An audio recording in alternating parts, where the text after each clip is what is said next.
The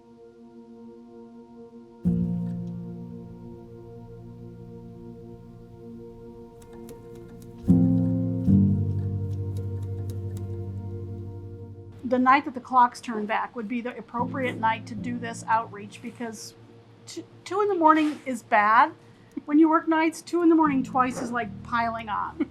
So we did an event where we took brownies all over St. Vincent 86th Street campus and talked to people about WGU and thanked them for working night shift.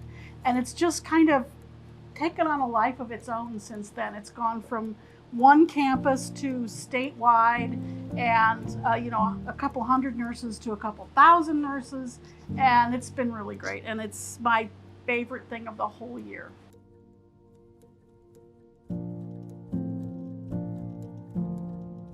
I want to take a minute to acknowledge this special group of people who actually have to work an extra hour tonight. Our night shift nurses, those who work nights in the hospital and other roles, and other night shift workers, they get to work an extra hour tonight. We're thinking about you, and we're so appreciative of you every night when you go into work, but especially tonight when you have to work that extra hour.